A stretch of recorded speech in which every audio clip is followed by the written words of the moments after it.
কিশোরগঞ্জে মাসব্যাপী শিল্পপণ্য ও বাণিজ্য মেলা শুরু হয়েছে।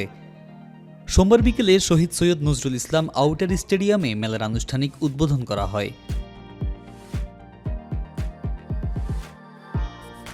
Kishoreganj chamber of commerce and ইন্ডাস্ট্রির আয়োজনে অনুষ্ঠিত এই মেলায় সভাপতিত্ব করেন চেম্বারের সভাপতি এ.কে.এম. মুজিবুর রহমান।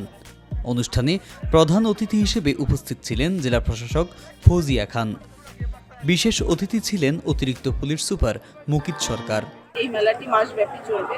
এখানে শুধু কিশোরগঞ্জের চেম্বার অ্যান্ড কমার্সের সদস্য নয়, আমাদের সারা দেশ থেকে যারা ব্যবসার সাথে থাকেন বিভিন্ন বাণিজ্য মেলায় অংশগ্রহণ করে তারা এখানে এসছেন, স্টল দিয়েছে। কিশোরগঞ্জবাসীকে এই মেলায়, যেহেতু এক মাস ব্যাপী একটি মেলা চলছে, তো বিশাল একটি অনুষ্ঠান, আমি সবাইকে আমন্ত্রণ জানাবো, সপরিবারে আসেন। উদ্বোধনী অনুষ্ঠান শেষে অতিথিরা মেলার বিভিন্ন স্টল পরিদর্শন করেন। মেলায় ব্যবসায়ী, রাজনৈতিক নেতা এবং কিশোরগঞ্জের বিশিষ্ট ব্যক্তিরা উপস্থিত ছিলেন।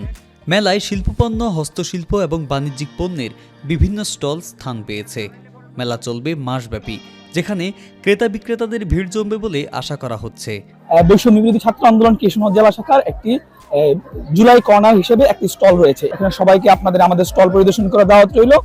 প্রথম দিন প্রথম উপভোগ অনেক ভালো লাগছে, আর আমার সবাই ফ্রেন্ডরা এসেছে, খুব ভালো লাগছে। তো গাইবান্ধা জেলার থেকে কিশোরগঞ্জে এই প্রথম ভিন্নধর্মী একটা মেলায় এসে খুব ভালো লাগছে।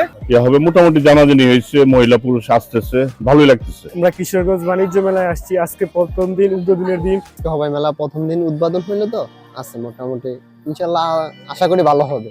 মেলায় ঘুরতে এসেছি, স্মুথ বিস্কিট খেতে খুব ভালো লাগছে। শিল্প, সংস্কৃতি এবং ব্যবসার এক মেলবন্ধন নিয়ে মাসব্যাপী এ মেলা কিশোরগঞ্জবাসীর মাঝে আনন্দ আর উদ্দীপনার বার্তা ছড়িয়ে দেবে এমন প্রত্যাশা সকলের।